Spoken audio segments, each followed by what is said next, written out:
Chelsea, I love your way. What's going on, people? Welcome back to the channel of Football Therapy with me, your host, Jan. How you doing, mate? You alright? I hope so. Things are moving mad at Chelsea at the moment. Bruce Buck's out the door as chairman. Marina Granovskaya is reportedly about to follow soon, like in the matter of days. Could even be today. Not even the end of the transfer window. Todd Boehly is taking the seat as chairman. He's going to be massively involved with transfers, but Thomas Tuchel is going to be leading the way. There's going to be investment. Romelu Lukaku's out the door. Raheem Sterling's coming in, probably, maybe, and Richarlison. There's lots to get into. We're going to talk about it all. Updates for you, friends. Make sure you drop a like if you want to show your sweet love and support to your local content creator. Well, not local on YouTube.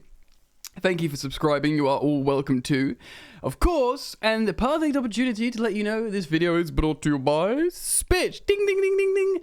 The greatest, the latest, possibly the latest, certainly the greatest fantasy football. Time for you to sign up in the off-season and be ready for when football returns. SPITCH is totally free, though it is 18 plus, because you have the opportunity to win money. You don't have to commit to the whole season, mate. You can just dip in and out every week, and it's a better fantasy football than what you're used to, mate, because it utilizes Opta statistics.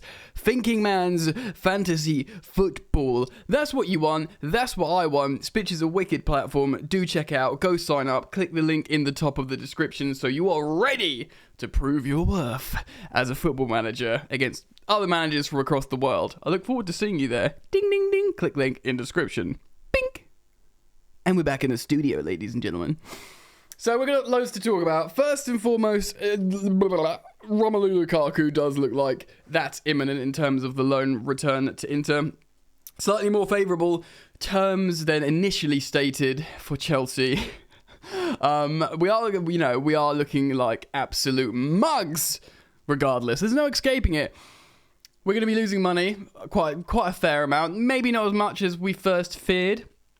Romelu Lukaku, apparently they're paying all his wages. We're not subsidising the wages. He's taken a 40% wage cut to accommodate that, and they will be paying a loan fee to Chelsea. So while he's not at Chelsea, we won't be hemorrhaging money, but we will in terms of the asset amortization. Stay with me, viewer. Basically, Romelu Lukaku costs Chelsea like 20 million a year. And we'll be getting like maybe 10 million back this year.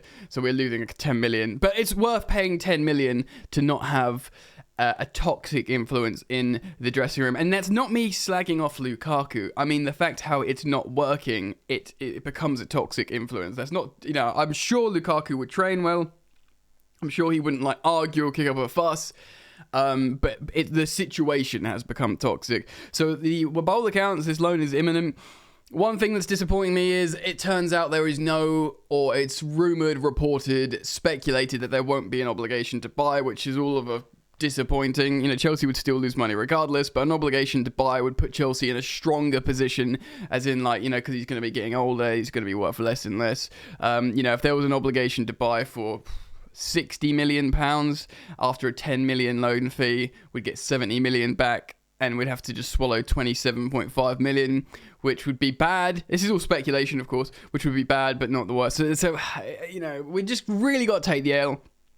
New ownership coming in, Todd Boehly. The first thing he discussed with Thomas Tuchel, where he's like, look, mate, I'm going to be the chairman. I'm going to back you. By all accounts, from the outside looking in, you're my most not important asset, because you look at the value of a Mason Mount, Reece James, long-term, Kai Havertz.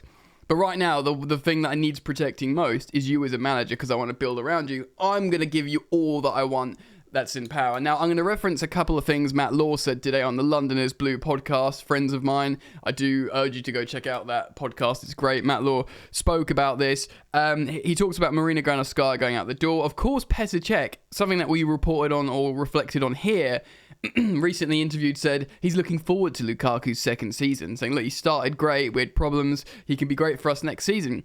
Now, I think we speculate here, and certainly from what Matt said, it sounds like maybe Marina Granovskaya and Petr Cech aligned on, well, we can't have our pants pulled down here, we just got to make it work with Lukaku. Todd Boehly comes in, says, right, let's set up properly. Tuchel, you're my man. What do you want? Like, forget what Marina's saying. What do you want? And he probably said, Lukaku's a mistake. We got to get him out of here. Right, bang. Boop, boop, boop, boop, boop, boop. That is top of the list, my friend. Before we start buying players, before we get, your Koundés and your Sterlings in and whoever else, we sort out Romelu Lukaku. And by all accounts, that's what they've done. And though we've been frustrated as Chelsea fans, as we always are, that things aren't happening instantly, things are still happening at breakneck speed, and we can expect the loan for Romelu Lukaku to returning to be sorted out very, very soon indeed, ladies and gentlemen. So that's good. We're going to talk about Raheem Sterling next, and then Richarlison as well, because Chelsea are being really heavily linked with Richarlison. Shout out to Cy Phillips, who got this early, and now it's being reported on loads of rags. We are going to talk about Raheem Sterling, though. I'm going to reference two articles from the Metro, actually, but I just wanted to shout out Cy, because I know he got on that early. Let's talk about Raz Sterling. Manchester City set asking price for Raheem Sterling after rebuffing Chelsea's initial valuation. I'm going to tell you another thing that Matt Law said about Sterling in just a moment. That's very interesting. City will not let Sterling leave on the cheap this summer, Chelsea needing to significantly up their £35 million offer to land the winger, according to reports. The England international only has 1 year left on his deal, and he's assessing his future because, of course, both Haaland and Alvarez are coming in. Chelsea have been monitoring Sterling's situation and were growing confident, of securing a cut price deal for the contract rebel. He's a contract rebel, ladies and gentlemen, with a 35 mil bid being submitted. And I think the 35 mil bid was like 25 plus add-ons, which is a bit disrespectful. However, Sky Sports reports City have no intention of letting the 27-year-old leave on such a modest fee and will demand in excess of £50 million. Now, this is interesting. I'm going to get onto the price in just a second. Chelsea have hoped Sadio Mane's looming move to Bayern Munich as a benchmark for their talks over Sterling, with Liverpool agreeing to sell the Senegalese forwards, who also had 12 months left in his contract, for just £35 million. Though Mane was £35 million because he's 30 years old, Raheem Sterling is 27. Whether you like it or not, there's a premium on English players. Raheem Sterling is English. And, of course, there's the obvious point of he's not going out of the league to Bayern Munich. City, I'm sure, would love to sell Raheem Sterling out of the league to, say, a Bayern Munich, rather than one of their most influential players of the last few years to a rival in Chelsea. So there's many conditions there that govern why he'd be more money. So, yeah, listen as well. I'm just quickly going to go on to explain this. Melissa Reddy's just said today, or been cited saying that £45 million could get Raheem Sterling. Now, I don't know where she's pulling that number from. To be honest, Raheem Sterling, who's obviously rejected contract extensions with City, he'd be 28 when leaving on a free, which is still really young. Well, not really young, but it's still in his prime. So he could just wait another season and then go down to London. So if Man City, I think, and it's a little bit of guesswork here because they are obviously backed by an oil state, so they're not desperate for cash.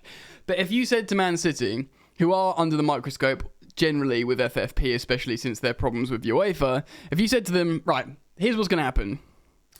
You either take £45 million now for Raheem Sterling, or he goes on a free in the summer. I think when push comes to shove, and if Raheem Sterling says to City, I want to go to Chelsea, I think that happens. I think Chelsea get Raheem Sterling for £45 million. So that brings us on to the next piece of information. Does Raheem Sterling want to go to Chelsea? Which is the next and other piece of information I wanted to cite from Matt Law, speaking to the London is Blue podcast. He said, I heard he would love to go to Chelsea. That if there was an option to go somewhere, which he wants to go, Chelsea is top of the list. It makes sense. Chelsea are a very strong team. They are a team with at the beginning of an exciting project that's looking for a main man, that's looking for important characters, not getting swamped down in the Guardiola machine and Haaland coming in and Alvarez and there. No, the new owners, they want to build a new attack with important figures, and you can be one of those guys. This team beat you a couple of seasons ago in the Champions League. They win trophies historically. Of course, Raheem Sterling is a London boy. He's been at Liverpool and Manchester for years now. He wants to come back to London. He's got friends in the dressing room. And another thing that Matt Law said is he's been asking around. Oh no, maybe this was Simon Johnson of The Athletic, so do excuse me. One of the two, I have a feeling it might be Simon Johnson of The Athletic, said that Sterling has been asking Chelsea, his England teammates and Chelsea friends, what it's like to play for Chelsea, what Thomas Tuchel's like, what it's like to train. And as soon as a player starts doing that, it means they want to move there. So by all accounts, the reports are suggesting Sterling wants to come to Chelsea. He wants to be a leading figure at Chelsea. Many of you are divided on that. Another thing that Matt Law was saying, which I found interesting, is he's actually quite an understated leader. Chelsea have no leaders up front. They wanted that from Romelu Lukaku. What did they get? They got a Sky Italia interview. That is not demonstrating leadership, is it? But yeah, understated. He's a leader for England, and he actually is he's been part of a winning team for a long, long time. Lest we forget, I said it in the last couple of videos, 4 out of the 5 Premier Leagues. He's just won loads of domestic cups as well. He is, he's a born winner now. He's been developed into this winner.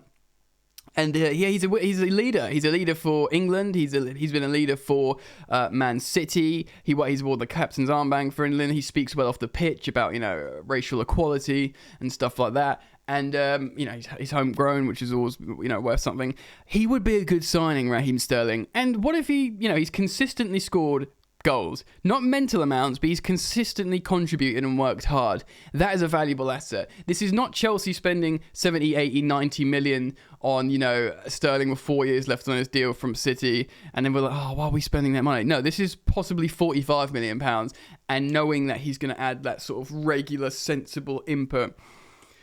And that's interesting. So look, we Lukaku out, Sterling in, and we can still speculate one more out, whether it's a Werner or Hakim Ziyech, and we can talk about one more in. Now, of course, many of us hope that's Ousmane Dembele. At Cy Phillips Sport here is saying Xavi is pleading with Barcelona hierarchy to make one final effort to keep Ousmane Dembele with his contract set to expire. And Chelsea boss Thomas Tuchel's keen on the reunion. That's coming from Simon Jones at the Daily Mail. And yes, so there's this. Xavi loves Ousmane Dembele and wants to keep him. And on top, we've had that recent video footage that I've cited here on the channel. Ousmane Dembele saying, I'm staying at Barca, I'm happy here. Whether we did take that with a massive pinch of salt, but that's where we are in terms of there's a chance Ousmane stays at Barcelona. And do you remember me saying, many of you who watched the channel I think a couple of videos I said, I've got this gut feeling that he's going to stay? Even when he was everyone was saying, yeah, there's no way he stays. I just have this feeling that I've been watching football for that amount of time when players just end up staying. They'd seen all the reports suggest they're basically out of the door and they end up staying. So I've had that so many times. We are going to talk about Richarlison. He is a talismanic player for Everton. I've got his stats. I'm going to show you in just a moment. Actually, let me just make sure they're loaded up now. It's gonna make you laugh, I think. It certainly made me laugh. Yeah, let's read a little article from the Metro here. Chelsea have entered the race to sign Everton forward Richarlison ahead of Arsenal and Tottenham. We can understand why he'd want to join Chelsea over Arsenal, Champions League, and probably Tottenham as well, even though Tottenham have got an exciting project at the moment. Last week, reports claim that Tottenham are closing in on a £51 million deal for Richarlison, who scored 10 goals in the Premier League last season. Considering what Everton were last season, to reach double figures is pretty impressive, though I think there's some penalties in there.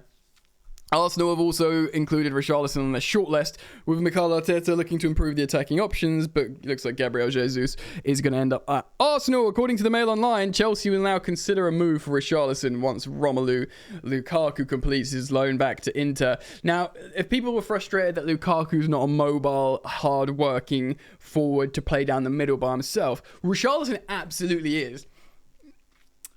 But I'm going to show you his stats in a moment. The claim is Everton want in excess for £50 million, but they are willing to sell the 25-year-old this summer. Everton spent £35 million in 2018, and then, mate, they'll only be making £15 million on him, and he's become talismanic to them. Speaking last month, Richarlison indicated that he's seeking to leave Goodison Park before the start of the new season. Ooh la la! Quote, I've already made it clear to the board. I've already talked to Lampard too. With my agents, they know what I want. Let's wait till June. Now I can't talk because we've talked about leaving the club. I'm kind of like this because of my history. I have at Everton, affection that the fans have for me. When we talk about leaving, I'm left a little speechless. Right, so, all right, you don't really blame him for wanting to leave. He probably knows that Barcelona came in for him. He has this sort of big ego, wants to play well, and Everton win a relegation battle last season. Even though I wouldn't expect him to be, well, I don't know, it could be in a battle again. Look, Everton have got rich owners, but they're in massive problems with FFP. So selling Richarlison is alluring, so Lampard can do a little bit more. Maybe get like a Billy Gilmore. I don't think he'll be able to get Conor Gallagher, but like Billy Gilmore, maybe loan a Chelsea player and then buy a Chelsea player, sort of thing. Man, look, let's look at his stats, because look, before you gawk at this is because he's played for Everton, Benitez, and then Lampard, who had to defend in the end. They couldn't gung-ho. So context is required, but this is what he's good at. This is the most defensive centre-forward you've ever seen. This is a CDM striker, fam. The top 99th percentiles are blocks, passes, blocks, and ball recoveries. Centre-back settings. The next is tackles and interceptions. Tackles 1. Tackles defensive third. Dribbles tackled. Percentage of dribblers tackled. Touches in the defensive third. Pressures in the defensive third, tackles, interceptions, and then finally, goal creating actions is in the top 8%, and then back to defense stuffs, pressures, clears. Every single one of those things, bar one, is a defensive stat for a centre forward. You usually click on a striker and you go, ooh, goals, non-penalty XG. Assists, headers, aerials, like conventional centre forward stuff. Literally all of that. That's like a fucking... Oh, I shouldn't have sworn. My bad. That's like a centre half stats, but it's a striker. It just made me laugh so much. Anyway, he's the opposite to Lukaku in the terms of like he's not going to just try and run and transition and work the channel and play whatever.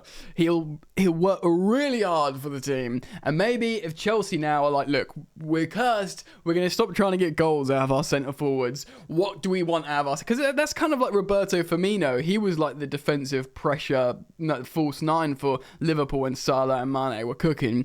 Maybe Chelsea are looking at that, and Richarlison, bro. Look, if he's willing to work that hard, we know he's got quality in him as well.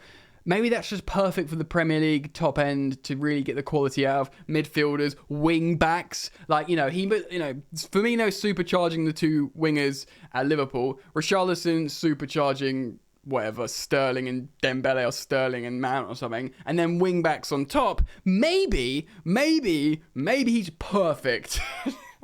So I'm laughing because I just found it funny, but, maybe it's perfect. What do you think, though? We've gone on for ages, so let me know what you think. Let's wind it down. Do check out SPITCH by clicking the link in the description. Comment all your thoughts on everything we've spoken about. Thank you for liking the video. You're all welcome to subscribe, and of course, I'll react to the news as and when it comes. Peace. You ain't so tough with that bad boy tuck. I'ma get it how I'm living, I'ma walk the walk. Outline my lines, I rap through thought. Body bag the verse, outlined in chalk. In my life seen trouble, hustle on the double. Silence on the trigger like my pick got a muzzle. Yo chick like to guzzle, bad boy stay in trouble.